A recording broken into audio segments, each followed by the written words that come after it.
सुबह के तख्त नशीं शाम को मुजरिम ठहरे।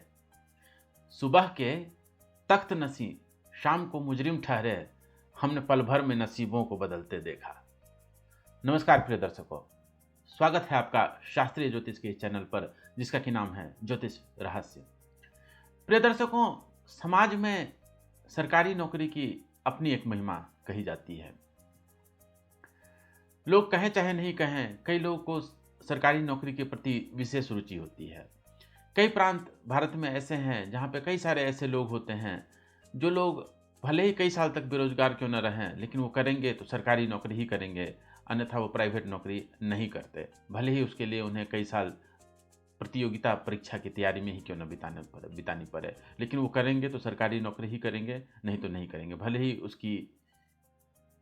उसकी तनख्वाह कितनी ही कम क्यों ना हो अथवा कितनी ही ज़्यादा क्यों ना हो। तो सरकारी नौकरी का अपना ही एक अलग क्रेज समाज में हमेशा से रहा आया है। इंटरनेट पे तो कई सारे ऐसे मीम्स वगैरह बनते रहते हैं कि कोई पुरुष या कोई स्त्री बहुत ज़्यादा दिखने में आकर्षक नहीं भी हों, लेकिन अगर उनके पास जो है सरकारी नौकरी होती है तो उन्हें बहुत अच्छा जीवन साथी मिल जाता है, चाहे वो पुरुष हो चाहे स्त्री हो, दोनों पर यह समान रूप से लागू होता है। तो सरकारी नौकरी के प्रति अपनी एक अलग रुचि कई लोगों के मन में होती है। आज हम आपके लिए एक ऐसा योग लेकर के आए हैं जिसका कि नाम है चक्र योग। यह जिसकी भी कुंडली में होता है वह उच्च पदाधिकारी होते हैं, उन्हें सरकार से बहुत प्रकार का धन लाभ होता है, और ऐसे योग जिसकी भी कुंडली में हो उन्हें उनके जीवन में सरकारी नौकरी मिलना लगभग तय ही होता है।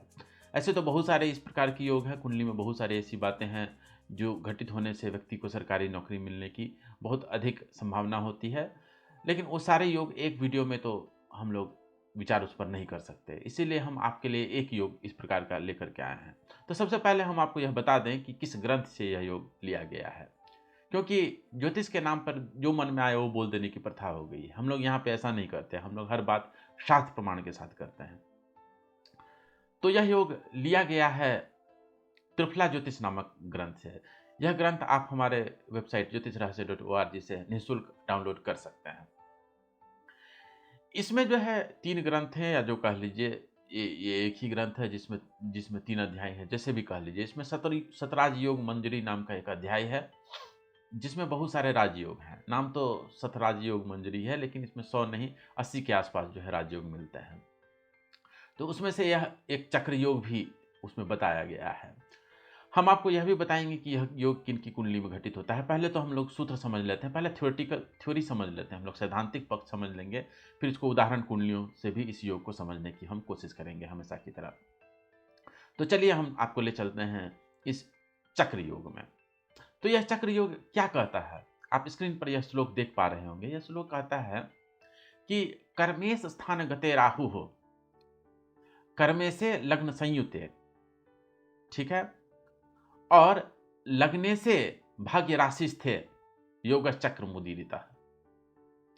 अर्थात कि जो 10वें भाव है, जो कर्म भाव है, उसमें राहु बैठा होना चाहिए। देखिए, राहु के नाम से लोगों को बहुत ज़्यादा डराया जाता है, कहा जाता है आप में ये दोष लग गया, अंगारक दोष लग गया, इस प्रकार का दोष लग गया, उस प्रकार का दोष लग गया। हमने राहु से संबंधित कई सारी भ्रांतियों का इस चैनल पर निवारण किया, जैसे अंगारक दोष हुआ, गुरु चांडाल दोष हुआ, काल सर्प दोष हुआ। इन सब के सत्य को हमने इस वीडियो पर, इस चैनल पर अनेक बार उजागर किया है। हमने मिथ्स ऑफ एस्ट्रोलॉजी नाम का एक अलग से प्लेलिस्ट बना करके रखा हुआ है, जहाँ पे अनेक प्रकार के मिथ्स जो है ज्योतिष जगत में प्रचलित है उनका हमने खंडन किया है, उदाहरण के साथ, शास्त्र प्रमाणों के साथ। आगे भी हम आपके लिए एक ऐसा वीडियो लेकर के आएंगे जिसमें राहु से संबंधित राजयोग हम आपको बताएंगे कि कैसे लोगों को राहु के नाम पर डराया जाता है, लेकिन राहु से संबंधित ऐसे अनेक सूत्र आए हैं हमारे शास्त्र में जिससे पता चल जाता है कि इस व्यक्ति की जिंदगी में बहुत अधिक धन लाभ होगा, ऐसे व्यक्तियों को बहुत अधिक संपत्ति आदि की प्राप्ति होगी। तो उस पर हम राहु पर ही एक विशेष चर्चा लेकर के बहुत जल्दी ही आपके सामने हाजिर होंगे। अभी तो पहले इस चक्र योग को हम लोग समझ लेते हैं। तो यह योग क्या कहता है कि कर्म भाव में 10वें भाव में जो है राहु होना चाहिए। कर्मेश स्थान गते राहु, 10वें भाव में जो है राहु होना चाहिए, ठीक है। वैसे हमारे बृहत पराशर होरा शास्त्र में भी कहा गया है कि राहु जो है केंद्र त्रिकोण में जो है अच्छा फल करता है। तो 10वें भाव में राहु होना चाहिए। अच्छा, इस सूत्र का अगला हिस्सा क्या कहता है कि कर्मेश से लग्न संयुक्त है। कर्मेश जो है, जो 10वें भाव का स्वामी है, देखिए 10वें भाव में कोई ना कोई राशि तो होगी ही, 1 से 12 तक हर राशि के कोई ना कोई स्वामी होते हैं। तो का तू कर्म भाव में यानी 10वें भाव में जो भी राशि हो, उसके जो भी स्वामी हो, वो कर्मेश कहलाते हैं। तो वो कर्मेश जो है लग्न में चले जाना चाहिए, ठीक है। अच्छा, और क्या कहता है ये श्लोक? कहता है कि लग्नेश जो है, लग्न में जो भी स्वामी है, लग्न में जो भी राशि है, उसके स्वामी लग्नेश कहलाते हैं। तो लग्नेश जो है भाग्य राशि से, भाग्य भाव में जाकर के वो बैठ जाए। आप जानते हैं कि 9वां भाव जो है भाग्य भाव कहा जाता है, या त्रिकोण का भाव कहा जाता है। तो अगर लग्नेश जाकर के जो है यहाँ पे बैठ जाए, कहाँ? 9वें भाव में जाके बैठ जाए, तो योगा चक्र मुदीरिता है, वो जो है चक्र योग का निर्माण होता है। ऐसे जातक के लिए कहा गया है कि उसे सरकार से बहुत सारा धन संपत्ति प्राप्त होता है, वह उच्च पदाधिकारी होता है। सरकारी नौकरी तो ऐसे व्यक्ति को मिलना लगभग तय ही है। तो यह योग किनकी कुंडली में घटित होता है? देखिए, वो बताएं उससे पहले हम एक बात और आपको बता दें कि राहु जहाँ भी होता है उसके उस भाव का फल करता है, और उस भाव में जो भी उस भाव में राशि हो, उसके जो भी स्वामी हो, उसके हिसाब से फल करता है। तो राहु अगर 10वें भाव में चला जाए और 10वें भाव का स्वामी लग्न में चला जाए, तो ये कितनी अच्छी बात हो गई, क्योंकि वो लग्न में 10वें से बैठा हुआ है, तो ये लग्न के लिए अच्छा फल करेगा राहु। तो आप देखिए, एक योग किनकी कुंडली में घटित होती है? यह योग घटित होती है सबसे पहले तो राजेंद्र प्रसाद जी की कुंडली में घटित होती है। आप जानते हैं वो भारत के पहले राष्ट्रपति थे। तो अगर आप उनकी कुंडली में जाकर के देखते हैं, तो उनकी कुंडली में जो है आप देख पा रहे होंगे, राहु जो है 10वें स्थान पे है, और 10वें भाव में कौन सी राशि है? 6 नंबर की राशि है, यानी कन्या राशि है। कन्या राशि के स्वामी कौन होते हैं? बुध होते हैं। तो आप देख रहे हैं कि बुध जो है लग्न में जाकर के बैठ गए हैं, ठीक है। तो यह शर्त भी पूरी हुई। पहली शर्त ये थी कि राहु 10वें भाव में होना चाहिए। दूसरी शर्त ये थी कि 10वें भाव के स्वामी लग्न में होना चाहिए, और तीसरी शर्त क्या है कि लग्नेश जो है वो 9वें भाव में होना चाहिए। तो देखिए, इनके लग्नेश कौन है? लग्न में 9 नंबर की राशि है, और 9 नंबर की राशि यानी धनु राशि है। उसके स्वामी कौन होते हैं? गुरु होते हैं। और गुरु आप देख पा रहे होंगे यहाँ 9वें अर्थात भाग्य भाव में बैठे हुए हैं। ये कितनी अच्छी बात है। ऐसे भी अगर देखा जाए तो कालपुरुष की कुंडली अगर आप देखेंगे, तो कालपुरुष की कुंडली में जो 9वां भाव होता है वो 9 नंबर की राशि होती है, जिसके कि स्वामी गुरु होते हैं। और गुरु अगर 9वें में ही भाव में जाकर के बैठ जाए, तो एक तरह से गुरु अपने ही राशि में बैठ गया, तो ये कितना अच्छा फल करेगा। तो इसीलिए राजेंद्र प्रसाद जी जो है राष्ट्रपति हुए, उच्च पदाधिकारी हुए, और यह चक्र योग जो है उनकी कुंडली में पूर्णतः घटित हो रही है।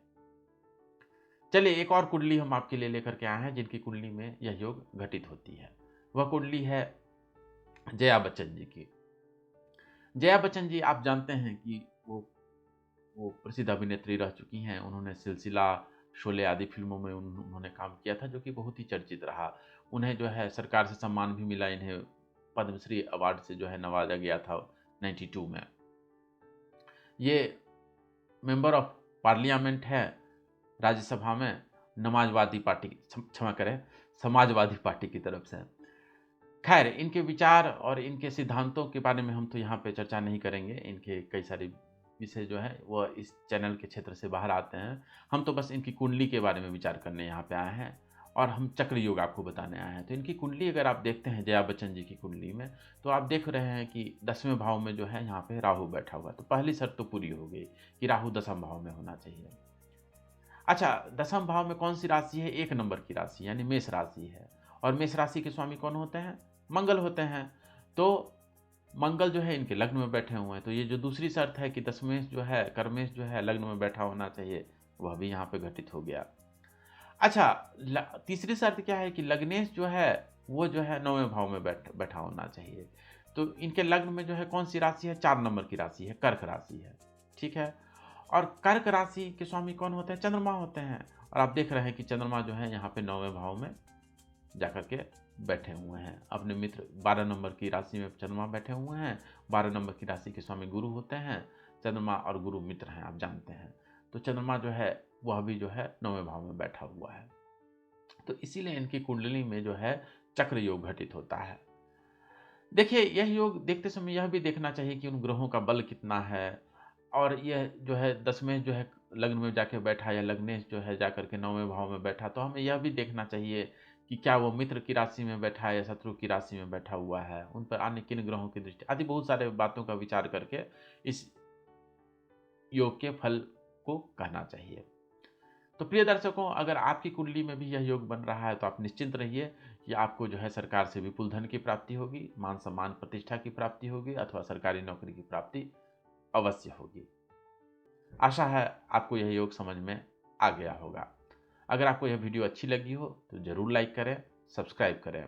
ज्योतिष रहस्य पर ऐसे ही शास्त्रीय विषयों को शास्त्र प्रमाण के साथ जानने के लिए बने रहें। आपका बहुत बहुत धन्यवाद।